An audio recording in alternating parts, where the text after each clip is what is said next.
Mac Miller was a hip-hop artist with extreme variety, sound, influence, great rapping ability, and great quality all around. That's why he's the GOAT!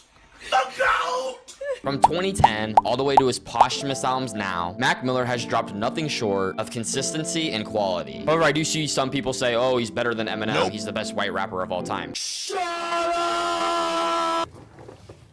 Chill. Yeah, hold up. Yo, I don't think that's true. I think that's going a little too far. And without further ado, in this video, I will be reviewing Mac Miller's arguably greatest album, Swimming. In Mac Miller's later years, he would start to get more personal and depressing in his albums. And when he was alive, this would be the most personal and most depressing. But that does not take away anything from the album because it's honestly almost perfect. And you can argue perfect. However, to me, I prefer a more rapping ability, Mac Miller. This album doesn't really give you as much as that as other albums may do, but it's still great. Super atmospheric, and they say music can change your mood throughout the day. I used to not believe that, but after listening to this album, I was sad for the next couple days. This album really does hit your soul. Mac Miller's singing on this album sounds very monotone and lifeless, but also very calm, with very relaxing instrumentals in the back. For example, the intro, Come Back to Earth, has a great singing verse from Mac Miller, and a great faint guitar solo at the beginning that builds up and turns into a more heavenly and beautiful beat, but still stays minimalistic, which I really like because it complements Mac Miller's softer, more depressing, and calmer singing. This is gonna sound weird, but a lot of the beats on this album, they sound like they're dying. What? They sound like they're full of life and they're in pain, which is really insane to think about, but if you really listen to it, that's really what it sounds like. For example, on Self-Care, the first half of the beat sounds literally like it's crying in pain.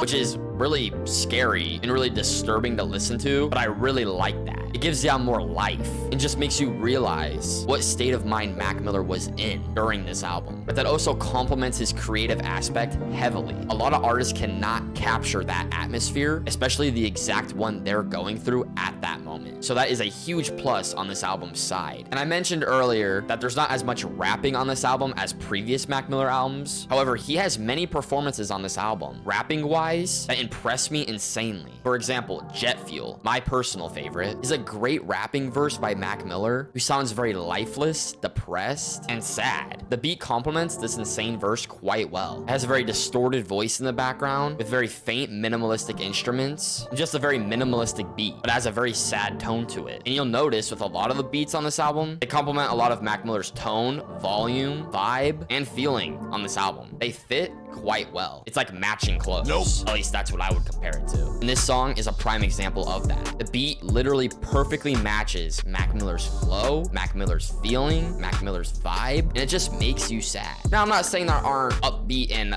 relatively happy songs on this album, but I'm telling you, if you listen to this album, after coming out of it, you might or will cry because it's a very sad album.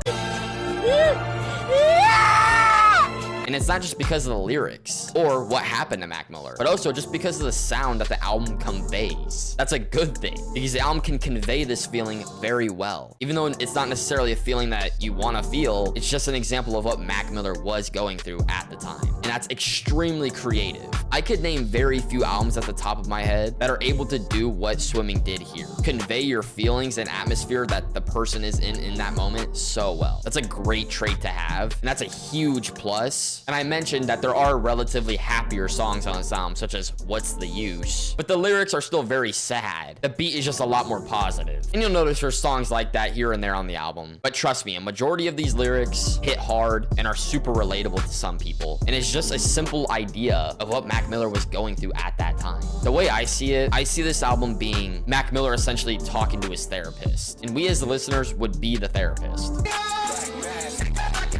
That's how I can explain these lyrics in the simplest way. It's just sad to hear, and that's a good thing. For example, take bad endings in shows or video games. I feel oftentimes they're more powerful because the ending isn't all sunshine and rainbows, but rather more realistic and just more powerful. That is the vibe a lot of these Mac Miller songs in his later years give me. They're just more relatable, more powerful, and more beautiful. It just goes to show that his music just got more powerful, more relatable. There are songs in this album, for example, Small Worlds, where the hook is really catchy, but also really sad and really depressing, with the beat in the back complementing that quite well. You'll notice a lot of the beats on this album album are very minimalistic and very depressing. They don't have this grand EOS production. That's honestly what makes them really good, because they just complement Mac Miller's singing and conversations on this album very well. Mac Miller's singing voice isn't necessarily what you would expect. It's not like this beautiful Frank Ocean-like singing. It honestly just more sounds like more raw singing, focused more on the lyrics than the actual voice. Not saying Mac Miller's voice is bad for singing. He has a good singing voice. It's just not what you would expect. It complements his beats and his atmosphere very well, so it's really not a problem. If it's not broke, don't fix it. He sings quite a bit, at least in his later years. And while you can tell he doesn't have the vocals, he definitely has the tone, the atmosphere, and the beats for it, which just adds more to the atmosphere and the creativity of this album. It just makes it more enjoyable to listen to. And honestly, for me, I can say all these things about the album, but they all connect to one thing: enjoyability. If the album isn't enjoyable, then I'm not going to give it a good score. Enjoyability is always going to be the most important thing to me. And this album is one of the most enjoyable albums I've heard in a long time. Mac Miller has this great way of making you feel like you're there with him, and a great way of putting the world that he's in, or that he feels like he's in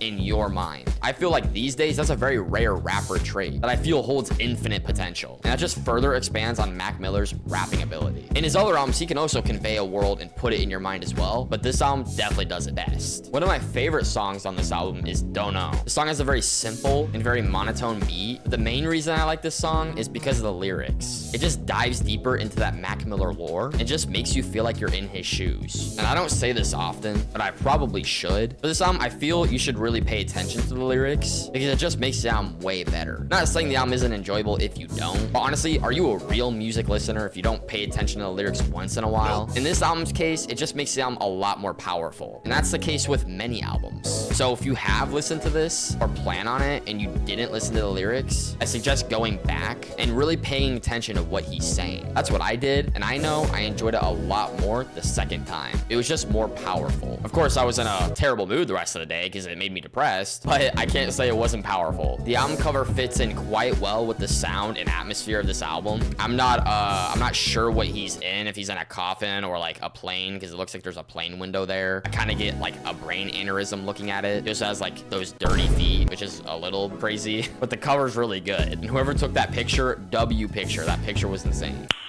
Nice. It's a great album cover and conveys and sums up the sound of this whole album very well. That's extra points for creativity. I'm also positive that this album's conceptual. However, I've never really gone deep into the study of this album, so I'm not 100% sure, but just know the concept is there. And I would sum it up to the way Mac Miller feels in that moment and how he's been feeling lately. Unfortunately, I do not have this vinyl, and I actually don't have a single Mac Miller vinyl, but I need to buy one. And honestly, when I do buy one, it's probably gonna be Swimming first. I need that album, dude. I need it. It's just so good. The album length isn't long either. It's just under an hour, which is perfect length for an album, by the way. If you click on an album and it's either just under an hour, 45 minutes, or exactly an hour, that's how you know it's a classic. So in short, if you haven't checked out Mac Miller's catalog, I heavily recommend that you do. And like always, go in linear order. It's always best. And I also recommend really paying attention to all the lyrics and Mac Miller's tone of voice, because I know with me, I could tell that he started to get a lot more sad and real and more powerful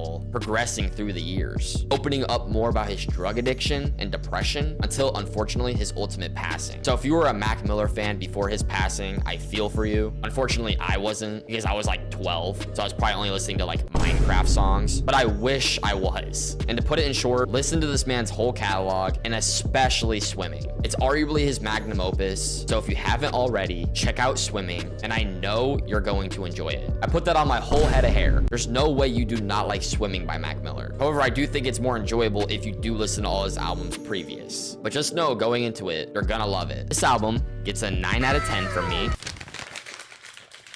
And I hope you enjoyed this video, taking a deep dive and analyzing Swimming as an album. Not my personal favorite Mac Miller album, but it's definitely amazing, and you could definitely argue perfect. With that being said, I'll see you guys in the next video, and don't forget to like and subscribe to my YouTube channel. I greatly appreciate it, and follow my TikTok for short reviews and short videos if you'd like. I appreciate you guys giving me the time of day. I hope you guys have a great rest of the day, and I'll see you next time.